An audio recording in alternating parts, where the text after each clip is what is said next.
স্বাগত দীপ্ত সংবাদে আপনাদের সাথে আছে আমি তানিয়া আফরিন। শুরুতেই জানাবো সংবাদ শিরোনাম। অর্থনীতি পুনর্গঠনে বাংলাদেশকে ঋণ দিবে বিশ্বব্যাংক, সৌর বিদ্যুৎ খাতে বিনিয়োগের আগ্রহ চীনের। মৌসুমী বায়ুর প্রভাবে সারা দেশে মাঝারি থেকে ভারী বৃষ্টি, বিভিন্ন স্থানে জলাবদ্ধতায় বিপাকে জনগণ।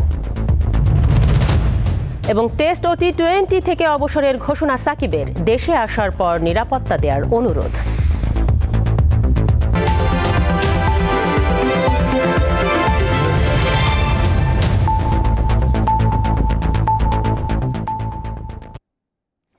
দেখছিলেন শিরোনাম, এবারে পুরো খবর। অর্থনীতি পুনর্গঠনে বাংলাদেশকে $3.5 বিলিয়ন অর্থ সহায়তা দিবে বিশ্বব্যাংক। জাতিসংঘ সাধারণ পরিষদ অধিবেশনের সাইডলাইনে প্রধান উপদেষ্টা ডক্টর মোহাম্মদ ইউনূসকে এ আগ্রহের কথা জানান বিশ্বব্যাংকের প্রেসিডেন্ট অজয় বঙ্গ।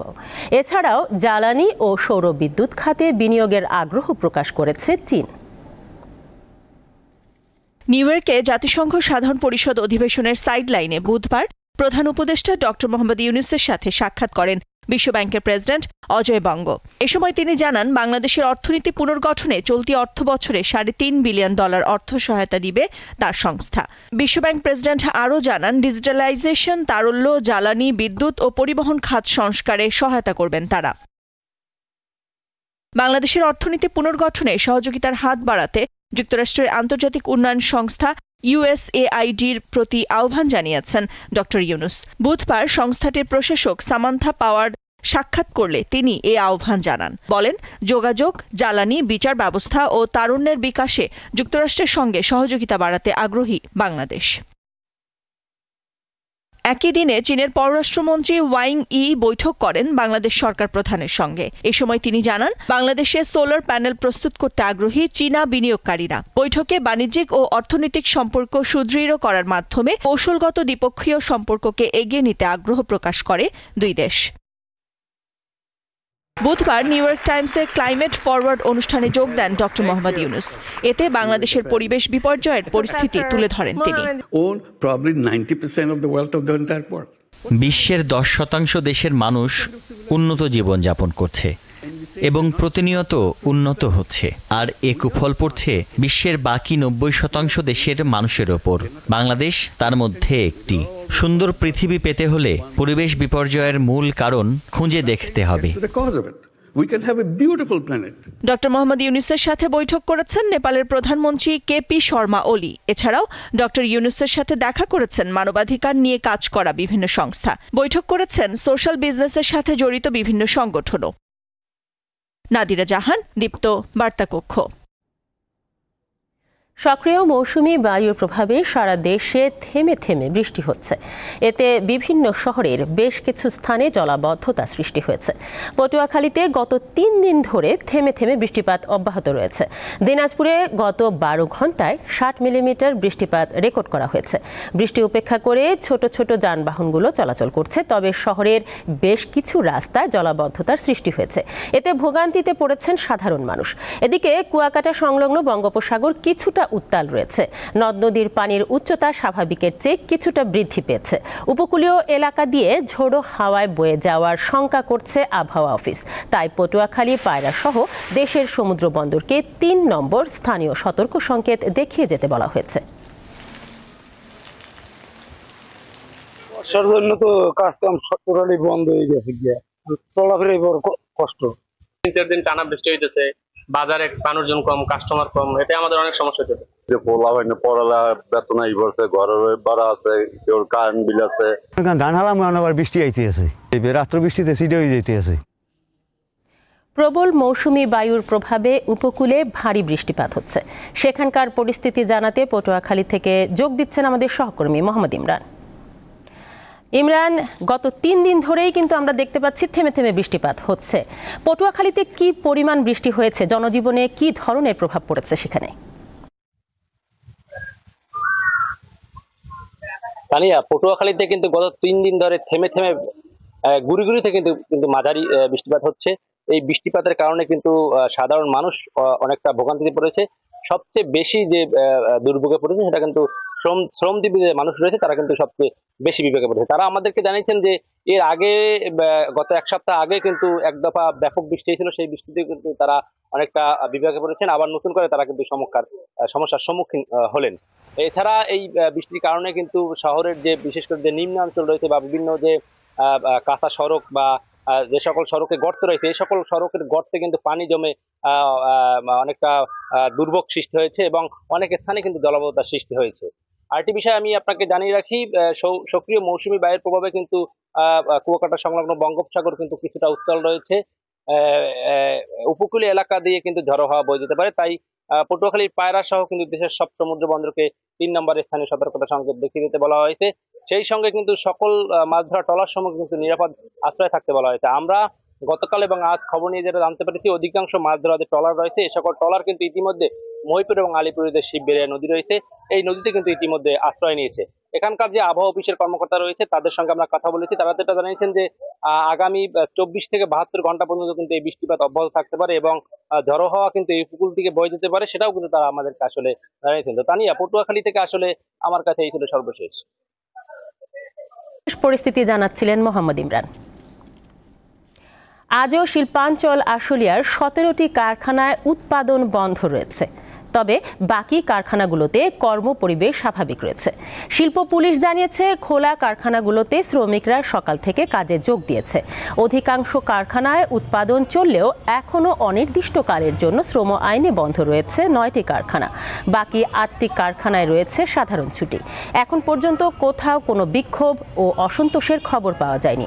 শিল্পাঞ্চলের নিরাপত্তায় কাজ করছে র্যাব, পুলিশ ছাড়াও সেনাবাহিনীর সদস্যরা।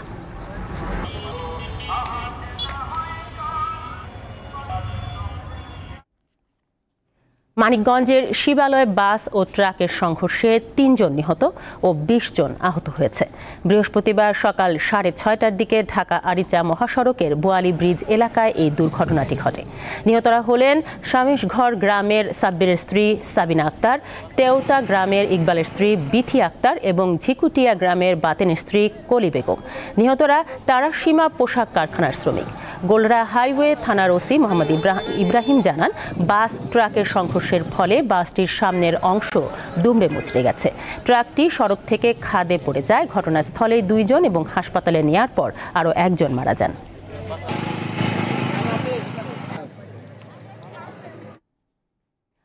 পাকিস্তানে শিয়া ও সুন্নি মুসলিমদের মধ্যে সংঘাতে অন্তত 25 জন নিহত হয়েছে। স্থানীয় গণমাধ্যম জানিয়েছে, আফগানিস্তান সীমান্তের কাছে উত্তর পশ্চিমাঞ্চলীয় খুররাম জেলায় 5 দিন আগে একটি জমি নিয়ে বিরোধের শুরু। এরপর সংঘাতের সূত্রপাত। সংঘর্ষে অন্তত পক্ষে 75 জন নিহত হয়েছে বলে জানিয়েছে কর্তৃপক্ষ। খুররামের প্রশাসনিক কর্মকর্তা জানান, প্রচুর বাড়িঘর ক্ষতিগ্রস্ত হয়েছে। সরকার এই সংঘর্ষ বন্ধের চেষ্টা করলেও লাভ হয়নি বলেও জানায় কর্তৃপক্ষ। সাম্প্রতিক বছরগুলোতে খুররামে শিয়া ও সুন্নিদের মধ্যে একাধিক সংঘর্ষ হয়েছে। পাকিস্তান সুন্নি প্রধান দেশ, দেশটিতে মোট জনসংখ্যার মাত্র 15% শিয়া মুসলিম।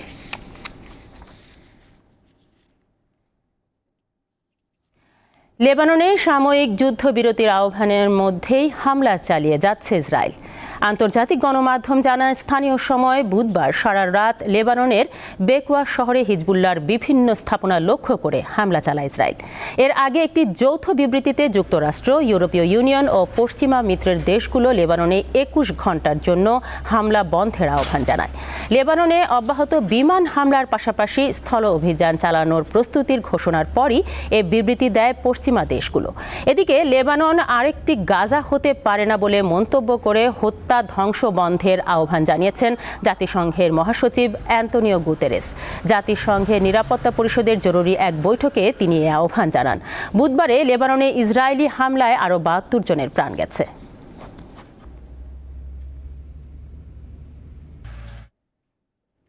কানাডার পার্লামেন্টে অনাস্থা ভোটে টিকে গেছেন প্রধানমন্ত্রী জাস্টিন ট্রুডো। সাম্প্রতিক বছরগুলোতে জনপ্রিয়তা হ্রাস পাওয়ায় তাকে এ পরীক্ষার মুখোমুখি হতে হয়। স্থানীয় সময় বুধবার কানাডার পার্লামেন্টে অনাস্থা প্রস্তাবের ওপর ভোটাভুটি হয়। এতে ট্রুডো সরকারের পক্ষে 211 ও বিপক্ষে 120টি ভোট পড়ে। 2021 সালে দেশটির সোশ্যাল ফেডারেল নির্বাচনের পর তার দল লিবারেল পার্টির সাথে জোটবদ্ধ হয় বামপন্থী নিউ ডেমোক্রেটিক পার্টি এনডিপি। তবে চলতি মাসে ট্রুডোর উদারপন্থী সরকারের সমালোচনা করে জোট থেকে বেরিয়ে গেছে জগমিত সিং এর নেতৃত্বাধীন এনডিপি। এরপর ট্রুডো সংখ্যালঘু লিবারেল সরকারের প্রতি আস্থার অভাব ঘোষণা করে পার্লামেন্টে বিরোধী কনজারভেটিভ পার্টি অনাস্থা প্রস্তাব আনে। Mr. Blair. Mr. Holland. Ms. Gainey. খেলার খবর। টেস্ট ও টি-20 ক্রিকেট থেকে অবসরের ঘোষণা দিয়েছেন বিশ্বসেরা অলরাউন্ডার সাকিব আল হাসান। ভারতের কানপুরে সিরিজের দ্বিতীয় টেস্টের ম্যাচ পূর্ববর্তী সংবাদ সম্মেলনে তিনি জানান, আগামী মাসে সাউথ আফ্রিকার বিপক্ষে মিরপুর টেস্টই হবে তার ক্যারিয়ারের শেষ টেস্ট ম্যাচ। তিনি আরও জানান, টি-20 বিশ্বকাপ ছিল এ সংস্করণে তার শেষ ম্যাচ, তবে খেলে যাবেন ওয়ানডে। আগামী বছরের ফেব্রুয়ারিতে পাকিস্তান হতে যাওয়া চ্যাম্পিয়ন্স ট্রফির পর একদিনের ক্রিকেট থেকেও অবসর নেবেন তিনি। সাকিব জানান, অবসরের বিষয়ে নির্বাচক প্যানেলের সঙ্গে আলোচনা হয়েছে। গত 5 আগস্টের পর থেকে দেশের বাইরে রয়েছেন সাকিব।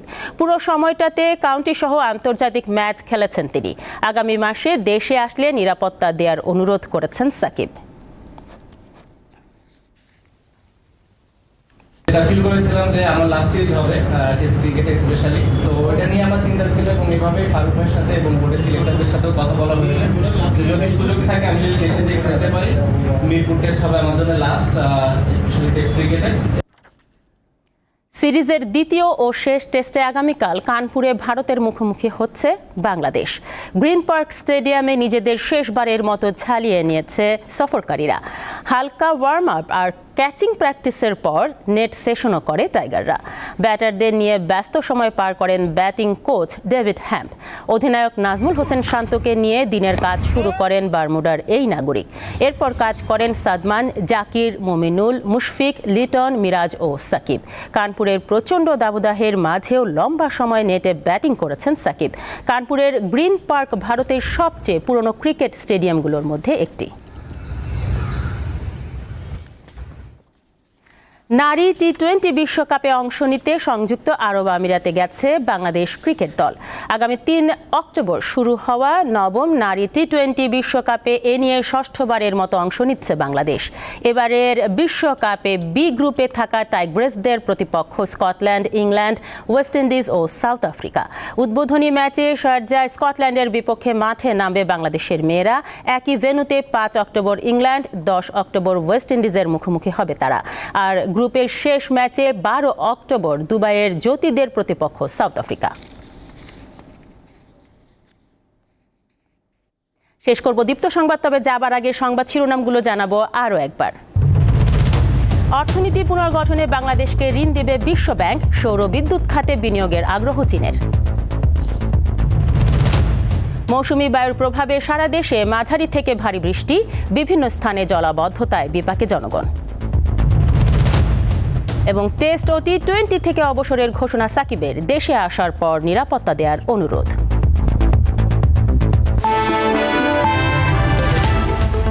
এ ছিল এখনকার মতো। আমাদের পরবর্তী নিউজ আপডেট বিকেল 4টায়। দর্শক, আরও তথ্য ও বিনোদনের খবর পেতে যুক্ত থাকুন দীপ্ত ডিজিটাল প্ল্যাটফর্মগুলোতে। ধন্যবাদ সবাইকে।